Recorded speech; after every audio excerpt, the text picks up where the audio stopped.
Bismillahirrahmanirrahim. Alhamdulillahirabbil alamin wassalatu wassalamu ala asyrafil anbiya'i wal mursalin wa ala alihi wa sahbihi ajmain. Rabbi shrah li sadri wa yassir li amri wa hlul 'uqdatam min lisani yafqahu qawli wa saddid lisani bi haqqi sayyidina Muhammadin sallallahu alaihi wasallam. Asyhadu an la ilaha illallah wa asyhadu anna Muhammadar Rasulullah. La hawla wa la quwwata illa billahil aliyyil azim. Assalamualaikum warahmatullahi wabarakatuh. Alhamdulillah, kita syukur kehadrat Allah Subhanahu wa taala dapat kita menyambung semula kuliah kita pada hari ini yang berpandukan kitab Indahnya Solat Berjamaah. Yang kuliah kita yang terakhir pada 9 bulan 7 ya, muka surat 142 ya, muka surat 142 ya. Dan kita hari ini kita sambung semula masuk ke 143 insyaAllah. Yang lepas membaca basmalah dengan menguatkan suara dalam solat jahiliyah ya, membaca basmalah dengan secara kuat dalam solat jahiliyah. Ini bagi mazhab Syafi'i ya, itu adalah dituntut ya, nanti apa dikata hal ini kerana basmalah adalah sebahagian daripada kandungan surah Al-Fatihah. Dalil yang menunjukkan bahawa basmalah termasuk daripada surah Al-Fatihah ialah an Ibn Abbas radhiyallahu anhuma qala Nabi sallallahu alaihi wasallam yaftatihu salatahu bihi bismillahirrahmanirrahim. Maksudnya daripada Ibnu Abbas radhiyallahu anhuma, beliau berkata Nabi sallallahu alaihi wasallam memulakan solatnya dengan membaca bismillahirrahmanirrahim. Alhamdulillah. Sebelum kita meneruskan, mari kita sama-sama membaca Ummul Quran. Ganjaran ini kita hadiahkan kepada junjungan besar kita Nabi Muhammad sallallahu alaihi wasallam, seterusnya kepada kedua ibu bapa kita, sama ada yang masih hidup atau yang telah meninggal dunia. Sya'ulillahi al-Fatihah. A'udzu billahi minasyaitonir rajim. Bismillahirrahmanirrahim. Alhamdulillahirabbil alamin arrahmanir rahim maliki yaumiddin. Iyyaka na'budu wa iyyaka nasta'in. Ihdinas siratal mustaqim. Siratal ladzina an'amta 'alaihim ghairil maghdubi 'alaihim waladdallin. Amin. Alhamdulillah. Ya, itu tadi yang mengatakan bismillah, tolong itu dibaca. Itu hadis yang mengatakan apa, yang memperkuatkan bahawa bismillah itu adalah salah satu surah Al-Fatihah tadi. Yang kita sambung pada kali pertama, muka surat 143 itu kali pertama. Kali pertama adalah pada zaman Khalifah Sayyidina Abu Bakar As-Siddiq, apabila ramai para sahabat yang hafiz Al-Quran terkorban dalam peperangan memerangi orang murtad, peperangan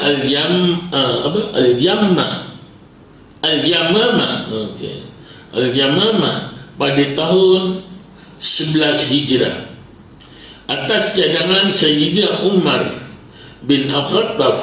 Ayat-ayat Al-Quran yang selama ini berada di tangan penulis-penulis wahyu dihimpunkan ke dalam sebuah mushaf.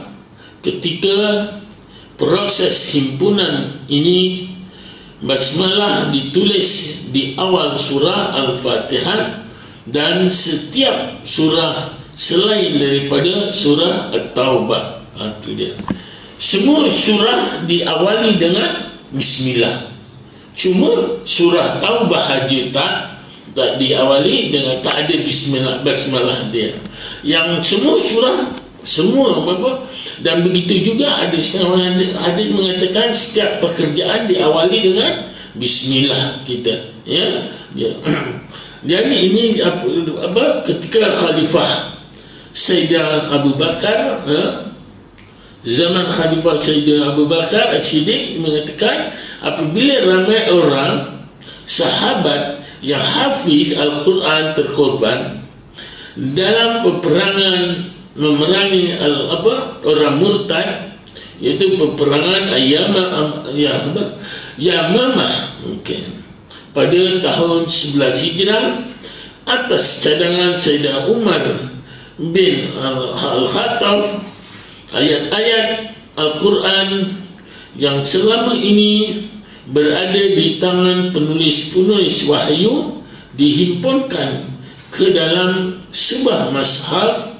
Ketika proses himpunan ini, basmalah ditulis di awal surah Al-Fatihah dan setiap surah selain daripada surah At-Taubah. Itu kata Sayyidina Abu Bakar, Sayyidina Abu Bakar Siddiq itu.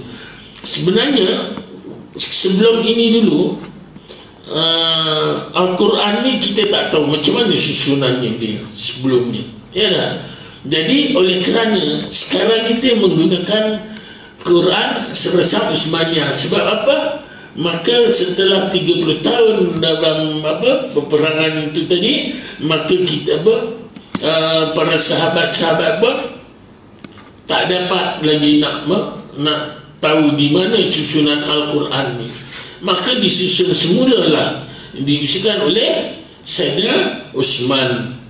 Pasal tu kata, kalau sekiranya banyak-banyak perkara yang mengatakan itu bid'ah, ini bid'ah, kita mengaji Quran pun bid'ah lah.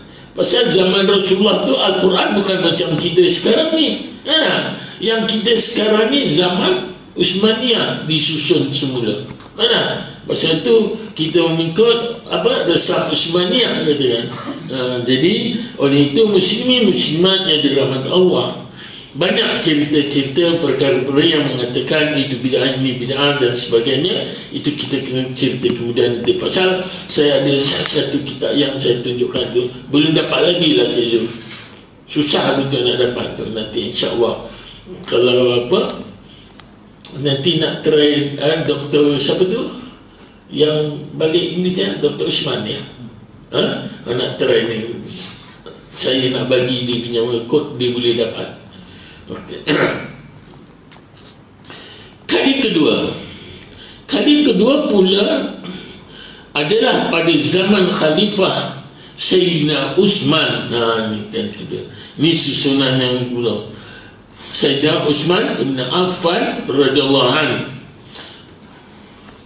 iaitu ketika tentera-tentera Islam yang diutuskan dari Syam dan Iraq berhimpun untuk membuka negeri Azerbaijan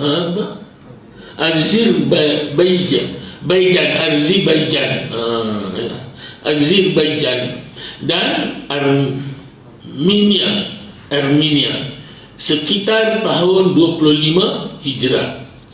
Apabila mereka membaca ayat-ayat Al-Quran, mereka saling menyalahkan sesama sendiri kerana perbezaan bacaan ayat-ayat dalam Al-Quran tadi. Dia sebelum itu, sebelum ada susunan, dia orang masing-masing salahkan. Ya, kita tak tahu siapa asal usulnya, siapa yang turutan dia dan sebagainya. Saya baca, Cik Zul salahkan saya. Cik Zul baca, saya salahkan Cik Zul. Masing-masing nak tunjuk apa.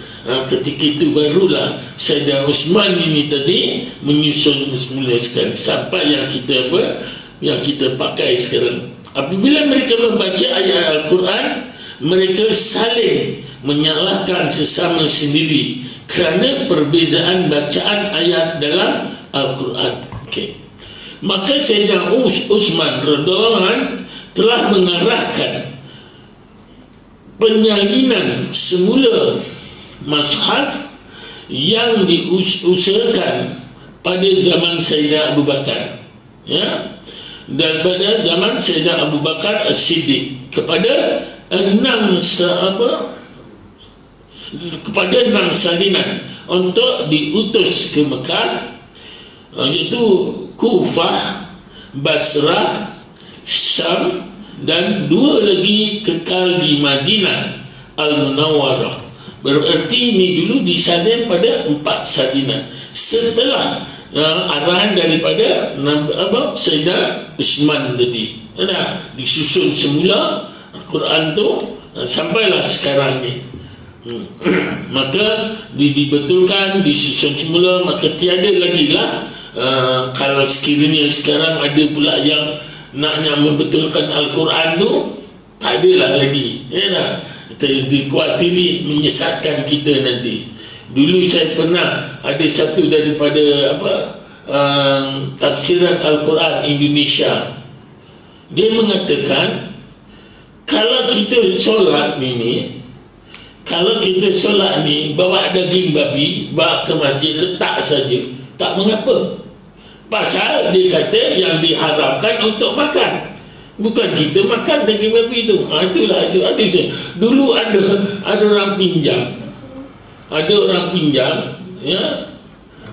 Jadi orang tu pun dah tak tahu mana dia punya ya, dia punya diletakkan, dah hilang dah gitu aja. Okey. Itulah yang banyak yang menyalahkan. Banyak sekali ialah daripada Indonesia. Pasal Indonesia ni satu dewannya Islam ni banyak dia punya yang Muhammadiyah lah dan sebagainya, ya. Muhammadiyah ni bila tak ada Assalamualaikum dah cabut masing-masing, ya dah. Itu Muhammadiyah punya style. Okay, kemudian asyhadu alla Sayyidina Muhammad tak boleh. Sayyidina itu Muhammadiyah, ya dah. Doa kunut pun tak boleh, itu Muhammadiyah. Adakah dia salah? Tidak salah sebenarnya, tetapi kita kena mengikuti je. Oleh kerana mazhab kita mengikut Syafi'i, maka kita ikut susunan Syafi'i. Yang ikut Muhammadiyah tetap Muhammadiyah boleh. Pasal itu alhamdulillah, apabila saya ke Indonesia, pergi tempat Muhammadiyah, suruh saya jadi imam, saya ikut cara saya, dia ikut juga. Saya pun begitu juga. Kalau tempat pergi Muhammadiyah, saya pun ikut juga. Dia suruh ceramah, saya bagi 2 pendapat, Muhammadiyah dengan Syafi'i ini tadi, ya dah. Semuanya tak salah, semuanya betul. Cuma pegangan kita kena pegang pada satu je. Jangan yang senang kita nak ambil. Muhammadiyah senang, saya pergi Muhammadiyah. Syafi'i senang, saya pergi kejap loncat sana, kejap loncat sini. Itu yang tak boleh. Berarti kita tiada pegangan kita, ya dah. Jadi oleh itu kita ikut Syafi'i, maka ikutlah pendapat Syafi'i. Sebagaimana yang selalu saya buat dalam kuliah Jumaat, kitab fiqh Jumaat, fiqh Jumaat mengikut mazhab Syafi'i. Saya ikut saya ambil itu. Pasal itu dalam mazhab Syafi'i, ya, dia katakan dalam hati itu mengatakan ketika itu kebanyakan banyak bertikaikan, ya, ketika khatib baca doa, katanya jamaah tak boleh amin, kan? Jamaah tak boleh aminkan. Ada setengah ustaz kan dia. Tapi dalam kitab fiqh tu, dalam fiqh Jumaat tu, maka dia boleh diaminkan, ya. Ada sebab-sebab dia. Itu lepas tu saya pula dalam kitab kita ada yang mengatakan, okey, solat apakah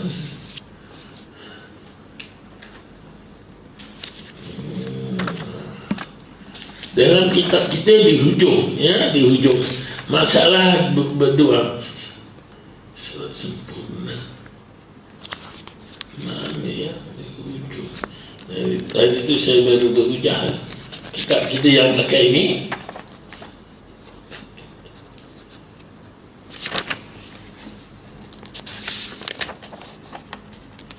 Berdoa kepada Allah Subhanahu wa taala.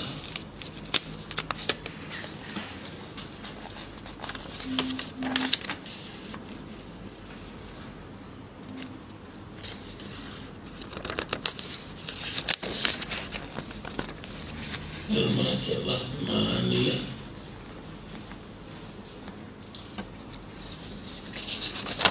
Di hujung saya ni bagaimana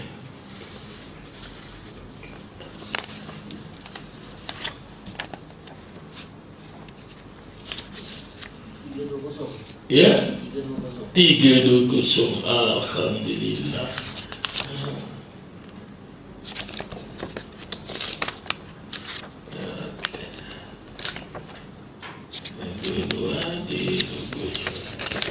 Itu dia. Okey, 320. Khatib yang sentiasa berhadas. Ini tak boleh kan? Masalah mendoakan para sahabat dan mengaminkan doa itu di rukun. Doa-doa ini rukun. Berselawat ke atas Rasulullah SAW itu rukun. Rukun khutbah. Makmum sentiasa berhadas. Okey. Mana dia? Imam Ibn Hajar Al-Taimiyah sunat mendoakan keredaan ke atas para sahabat tanpa meninggikan suara, dan begitu juga dengan ucapan amin terhadap doa yang dibacakan oleh khatib. Okay. Mengenai ucapan amin oleh para jemaah pula, suka saya mengajak para pembaca berfikir secara wajib melalui kaedah kias seperti berikut. Berkata-kata di dalam solat adalah haram dan boleh membatalkannya. Namun makmum tetap disunatkan untuk mengaminkan bacaan doa imam seperti doa kunut.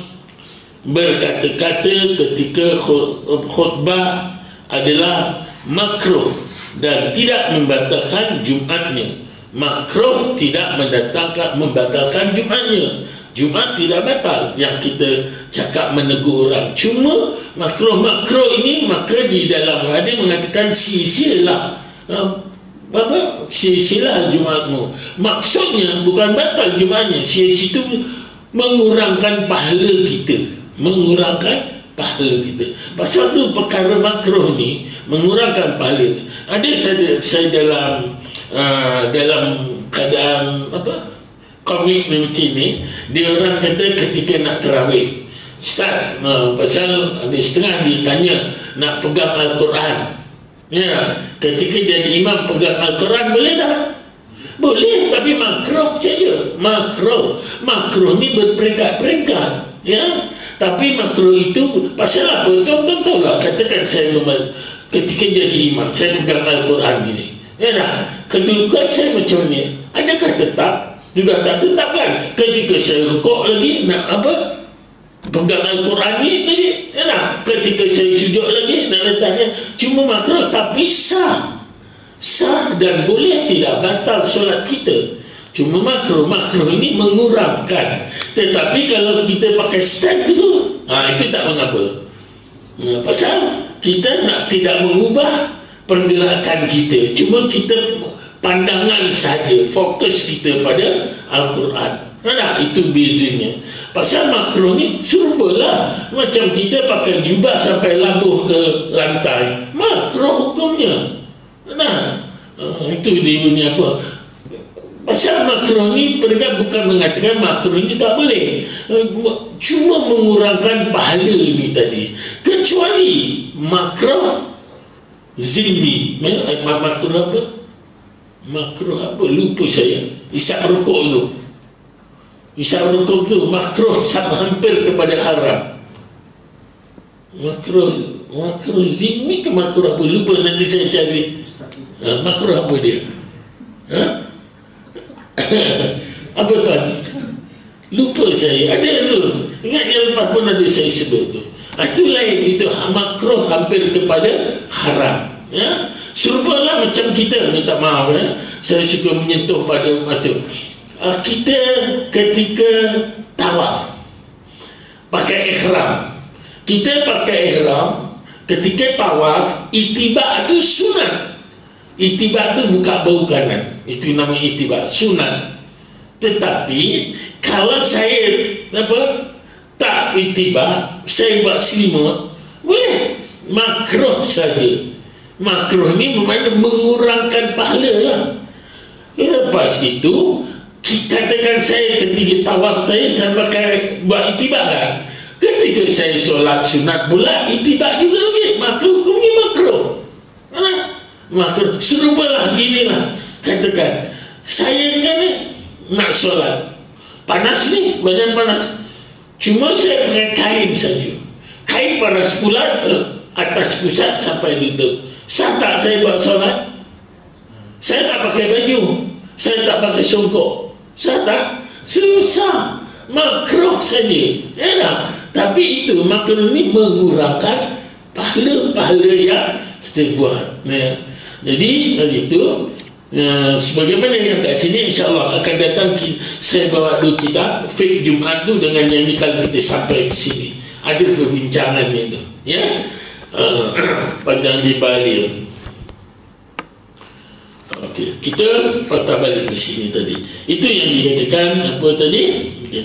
Maka Sayyidina Uthman radhiyallahu anhu telah mengarahkan penyalinan semula mushaf yang diusahakan pada zaman Sayyidina Abu Bakar As-Siddiq kepada 6 salinan untuk diutus ke Mekah, Kufah, Basrah, Syam, dan 2 lagi kekali Madinah Al-Munawwarah. Jadi salinan di Madinah, bermakna 2 ditinggalkan di Madinah. Yang lain tu Madinah 2, mana tadi? Mekah 1, 3, Kufah 4, Basrah 5, Syam 6. Ya, semua itu 6 salinan. Okey.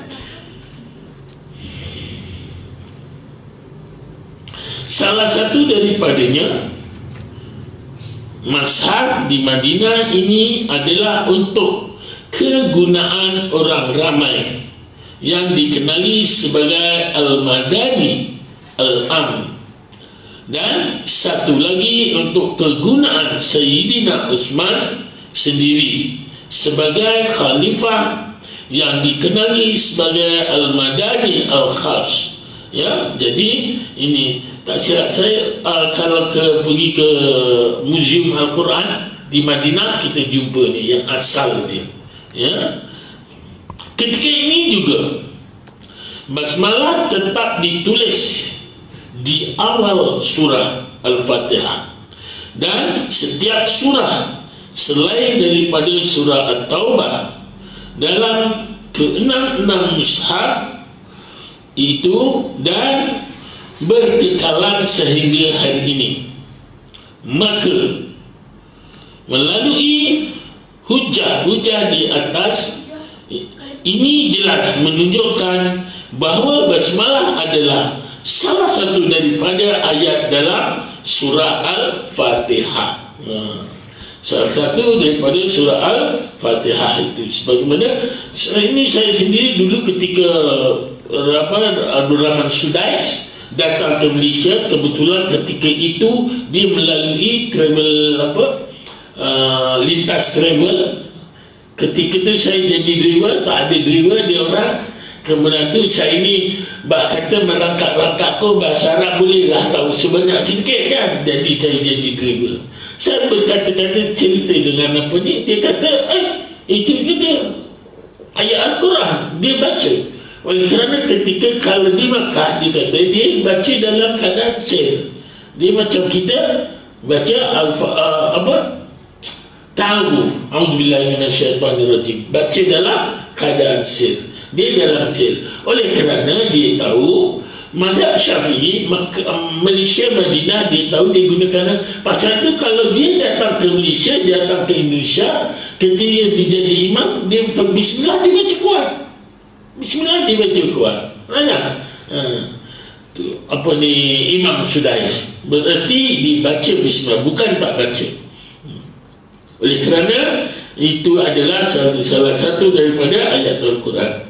Ketika ini juga basmalah tetap ditulis di awal surah Al-Fatihah, dan setiap surah selain daripada surah At-Taubah dalam ke-6 mushaf itu dan berkekalan sehingga hari ini. Maka melalui hujah-hujah di atas ini jelas menunjukkan bahawa basmalah adalah salah satu daripada ayat dalam surah Al-Fatihah.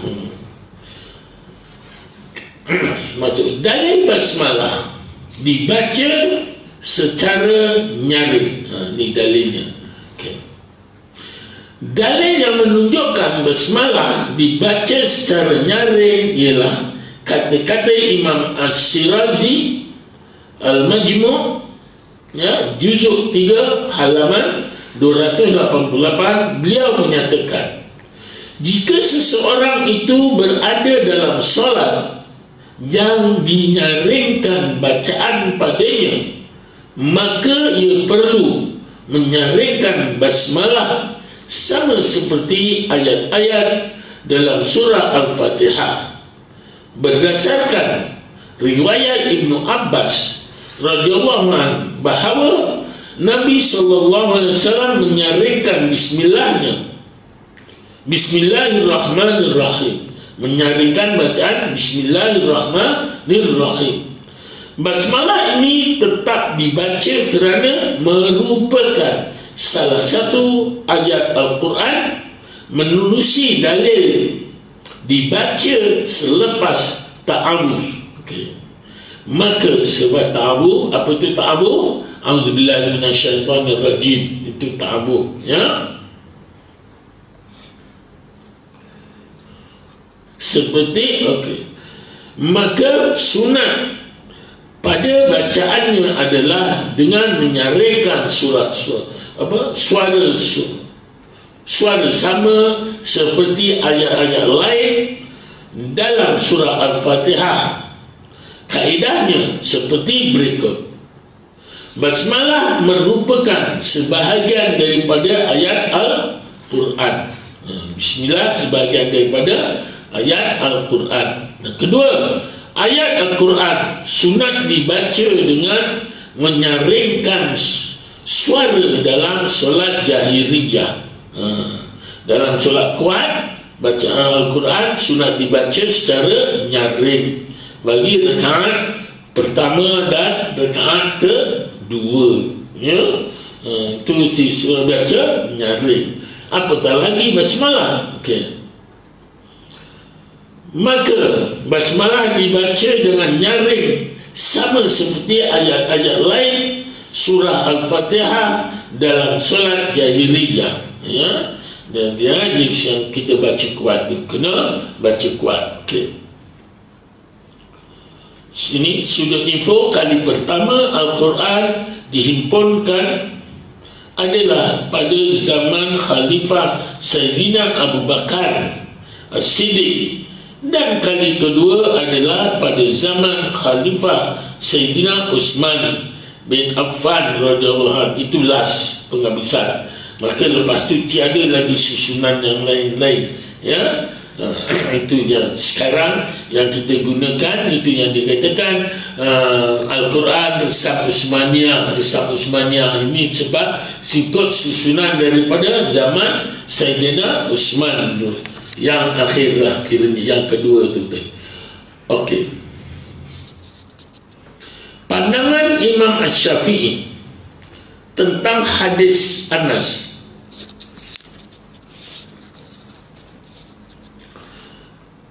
Adakah tafsiran dan pandangan Imam Asy-Syafi'i serta para ulama mazhab terhadap hadis berikut? An Anas radhiyallahu anhu qala kana Rasulullah sallallahu alaihi wasallam wa Abu Bakr wa Umar wa Utsman yaftatihuna qira'ata bilhamdulillahi rabbil alamin. Qala Abu Isa hadza hadithun hasan sahih wal amalu ala hada 'inda ahli ilmi min ashabin nabi sallallahu alaihi wasallam wattabi'ina wa man ba'dahu kanu yastaftihuna al-qira'ata bilhamdulillahi rabbil alamin. Maksudnya daripada Anas radhiyallahu anhu, beliau berkata, Rasulullah sallallahu alaihi wasallam, Abu Bakar, Umar dan Utsman sentiasa memulakan bacaan dalam solat dengan Alhamdulillahi Rabbil Alamin. Abu Isa Imam At-Tirmizi berkata, hadis ini hasan dan sahih, mengamalkan kandungannya di sisi ahli ilmu dalam kalangan sahabat Nabi SAW, para tabi'in dan mereka yang melepasnya adalah melalui perbuatan mereka yang sentiasa memulakan bacaan dalam solat dengan Alhamdulillahi Rabbil Alamin. Riwayat Al-Bukhari Kitab Azan yang ke-89, Abu Dawud Kitab Solat 122, At-Tirmizi Kitab Solat 229, Ibnu Majah ada Ad-Darimi dan Imam Ahmad. Jawaban, menjawab soalan ini, saya kata kitab ni, ya, kita mengikut kata ni, bawakan kata-kata Imam At-Tirmizi yang menyusuli kata-katanya di atas. Imam Asy-Syafi'i berkata, sesungguhnya maksud hadis ini hanyalah bahawa Nabi SAW, Abu Bakar, Umar dan Utsman memulakan bacaan dalam solat dengan Alhamdulillahi Rabbil Alamin, bahawa mereka memulakan bacaan dengan membaca Fatihatul Kitab, surah Al-Fatihah. Ini tidak bermakna bahawa mereka tidak membaca Bismillahirrahmanirrahim. Dan Imam Asy-Syafi'i berpendapat bahawa bacaan hendaklah dimulakan dengan Bismillahirrahmanirrahim, dan dinyarikan jika bacaan dinyarikan dalam solat jahiliyah. Berarti dalam solat jahiliyah, Bismillah hendaklah dibaca dengan nyari. Sikit lagi, ya, insyaAllah. Imam berlainan mazhab tidak menyarikan basmalah. Soalan, bagaimana sekiranya seseorang mendapati imam yang bukan bermazhab Asy-Syafi'i tidak membaca basmalah di permulaan Al-Fatihah? Jawapan, menjawab soalan ini, saya merujuk kepada fatwa Sayyid Abdul Rahman bin Muhammad bin Husain yang masyhur dengan panggilan Alawi dalam kitabnya Bughyah Al-Mutasyahidin halaman 29. Beliau mengatakan, fasal pada syarat-syarat menjadi imam.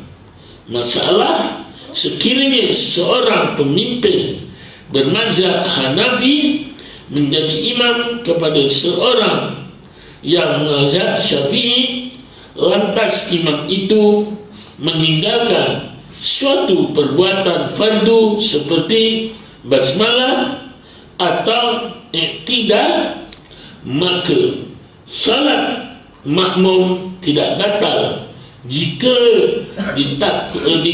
ditakuti timbul fitnah dengan dia berniat mufaraqah dan tidak lagi mengikut imam. Di sisi Syekh Ibnu Hajar Al-Haytami Al-Haytami, Syekh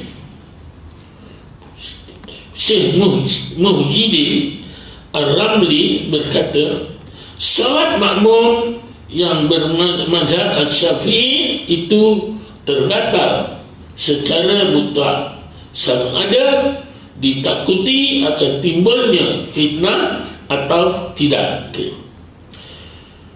Mungkin timbul persoalan mengapa ada dalam kalangan imam di setengah tempat tidak membaca basmalah sama sekali, dan ada pula yang membaca secara perlahan.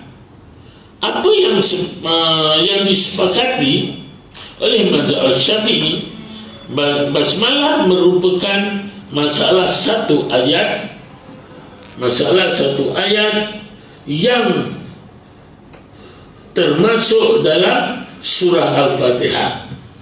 Menurut pendapat yang sahih pula, basmalah adalah salah satu ayat dalam semua surah, melainkan surah At-Taubah saja. Selain itu, mazhab Syafi'i juga mengatakan bahawa disunatkan membaca basmalah secara nyaring dalam solat yang dinyaringkan bacaan Al-Fatihah dan surahnya. Maka perbuatan membaca basmalah secara perlahan dalam keadaan ini tidak termasuk dalam perkara yang disunatkan ketika membaca Al-Fatihah.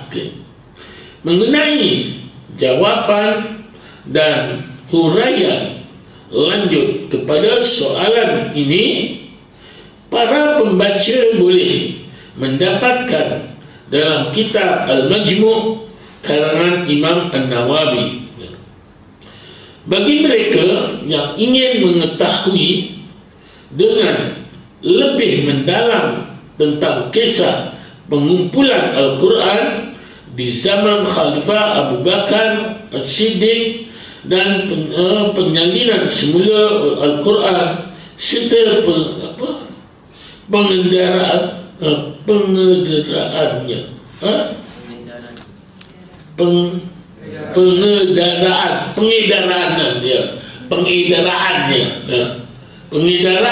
pengedarannya ya, ke negara-negara Islam di zaman Khalifah Utsman bin Affan radhiyallahu anhu. Bolehlah merujuk kitab-kitab sejarah, khususnya kitab Tarikh Al-Mushaf Al-Sharif, sejarah Al-Quran oleh Abdul Fattah Al-Qadi ya. Jadi kita boleh rujuk daripada situ. Yang ianya basmalah ini bagi mazhab Syafi'i katakan kalau dibaca secara sir pun sah, ya. Tetapi dikata itu ayat Al-Quran tapi mesti dibaca. Okey. Yang sunat dibaca secara jahan. Okey. Tapi kalau tidak dibaca maka tidak sah solatnya, pasal sudah hilang satu ayat dan sudah hilang satu ayat. Pasal yang dikiranya ada 7 ayat bermula dari Bismillah, dikira Bismillahirrahmanirrahim, Alhamdulillahirabbil alamin, Ar-Rahmanir-Rahim, Maliki yaumiddin, Iyyaka na'budu wa iyyaka nasta'in, Ihdinas siratal mustaqim, siratal ladzina an'amta 'alaihim ghairil maghdubi 'alaihim waladdallin. Amin. Itu kan semuanya ada 7 ayat. Pasal itu setengah ulama kalau mengikut kata Ustaz Hasanuddin Al-Hafiz, nanti saya ada video-video dia semua akan datang, kita boleh tunjukkan. Mengikut Hasanuddin Al-Hafiz, kalau setengah kebanyakan imam-imam sekarang ya diikut macam Abdi Mekah dan sebagainya, iyyaka na'budu wa iyyaka nasta'in ihdinas siratal mustaqim siratal ladzina an'amta 'alaihim ghairil maghdubi 'alaihim. Itu diberhentikan. Sedangkan him tu mana diberhenti? Ada huruf wakaf, tak ada kan huruf wakaf. Jadi pasal itu dia terus. Jadi kita boleh berhenti ghairil maghdubi 'alaihim, boleh berhenti kat situ kalau kita kurang nafas. Jadi kita ulang balik ghairil maghdubi 'alaihim waladdallin, amin, gitu. Kalau kata apa Allah Yarham Dato' Hasanuddin mengatakan siapa berhentikan apa ni ihdinas siratal mustaqim siratal ladzina an'amta 'alaihim, berhenti itu dari macam 8 ayat. Dan begitu juga diistilahkan, dia kata waqaf qabih, dia kata waqaf qabih, dia kata ya. Jadi nanti insyaAllah kalau kita boleh susun semula, saya nak tunjukkan ya apa yang kita lalui. Pasal saya suka medali bab solat kita ni. Pasal ingat tuan-tuan muslimin muslimat, di yaumil mahsyar besok apa yang ditanya dulu? Solat kita. Ada solat kita sempurna, insya-Allah sedekah kita pun barulah dikira. Kalau solat tak sempurna, mana sedekah pun dikira. Ada katakan saya tak solat tak sempurna, boleh buat masjid ni, tak dikira. Tapi dikira kemudiannya nanti. Pasal telah dijanjikan juga, andainya kita mati dalam Islam mesti mengucap la ilaha illallah Muhammad Rasulullah, maka kita tetap Islamnya kan. Kita taklah mengatakan tak solat, tapi di solat kadang-kadang ya, kadang-kadang solat, kadang-kadang tidak.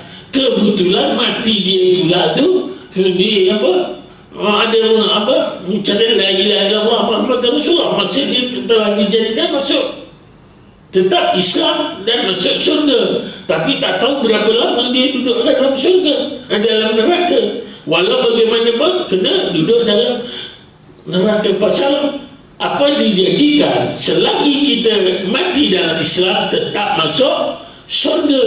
Tapi maksudnya kat situ berapa lama kita berada di neraka.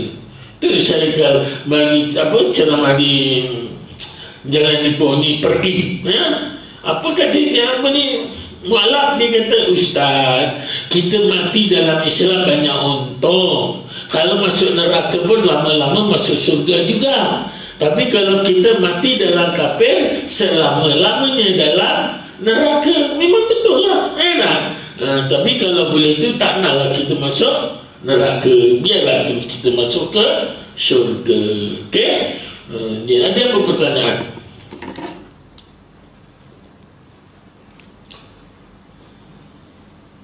Ada apa pertanyaan? Surah awal. Okey, nanti kita hari ini 16 ya. 16 kan? Ha? 16. Ya. Okey. Nah, ada apa? Kalau kita kan waktu kita nak baca Fatihah tu, bolehkah kita sengaja berhenti dekat ayat 7 tu? Macam mana? Okey, ada seorang imam tu, dia baca Al-Fatihah. Al-Fatihah. Dekat ayat 7 tu, siratal ladzina an'amta 'alaihim, dia sengaja berhenti ke situ. Apa hukum dia?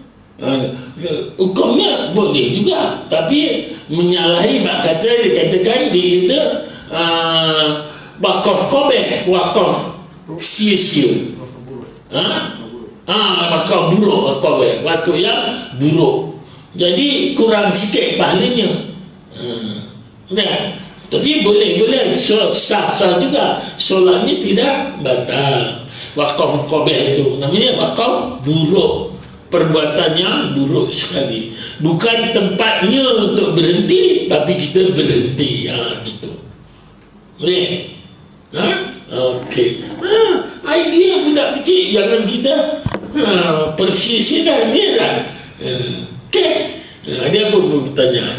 Muslimah?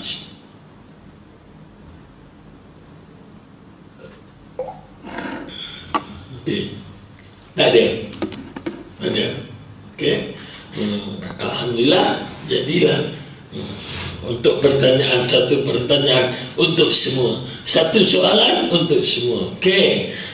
Jadi kita boleh faham, insya-Allah kita sambung semua minggu hadapan, insya-Allah. Mudah-mudahan dalam keadaan tempat kita ni dalam keadaan aman terus, ya dah. Nampaknya tengok apa pergerakan semakin baik kan. Syukur, alhamdulillah, kita sama-sama berdoa. Okey, insya-Allah. Walaupun itu banyak juga apa yang mengatakan itu inilah ini, kita dengan Allah tak takut ke? Kita takut dengan virus apa 19 ke macam dia. Bukan kita tak takut, semua kita takut. Pasal kita pasal Allah sendiri mengatakan jangan menjerumuskan dirimu ke tempat yang berbahaya kan. Kalau benda tu berbahaya, takkan kita nak ikut juga. Makin boleh kita ikut. Bermakna pasal itu kita kena open minded. Kita kena faham, kita kena mengaji. Bukan berarti itu ada setengah ulama Indonesia mengatakan apa takut ini ni. Kita tak takut, kita takut Allah. Di samping itu kita tidak meninggalkan solat dan kita sentiasa berdoa, berlindung, minta pada Allah. Ya dah, itu kita takut pada Allah. Nah, tapi kalau kita tak mengatakan seolah-olah memperlekehkan aja, itu berarti kita tak takut pada Allah. Pasal Allah telah bagi kita ujian-ujian. Jadi kita berfikir bagaimana untuk menghadapi ujian-ujian tu. Jadi oleh itu muslimin muslimat yang dirahmati Allah, insya-Allah mudah-mudahan kita dalam keadaan selamat, insya-Allah dunia akhirat. Wabillahi taufiq wal hidayah. Wassalamualaikum warahmatullahi wabarakatuh. Bismillahirrahmanirrahim. Alhamdulillahirabbil alamin. Hamdan hamidin, hamdan zakirin, hamdan syakir, hamdan yuwafi ni'amahu yukafi madina. Ya Rabbana lakal hamdu kama yanbaghi li jalali wajhika wa 'azimi sultanik. Allahumma shalli wa sallim ala sayyidina Muhammad salatan tunjina biha min jamil ahwal wa afat wa taqdi lana biha min jamil hajat wa tutahhiruna biha min jamil sayyi'at wa tarfa'una biha indaka 'ala darajat wa tuballighuna biha aqsal ghayat min jamil khair wal hayat wa ba'da al-mamat. Allahumma injil rahmata wal maghfirata wal syafa'ata la majlis. Allahumma injil rahmata wal maghfirata wal syafa'ata la majlis. Allahumma injil rahmata wal maghfirata wal syafa'ata la majlis. Bismillahilladzi la yadurru ma ismihi shay'un fil ardi wa la fis sama'i wa huwa as-sami'ul 'alim. Sallallahu alaihi sayyidina Muhammad wa ala alihi wa sahbihi ajma'in walhamdulillahi rabbil alamin. Taqabbalallahu minkum.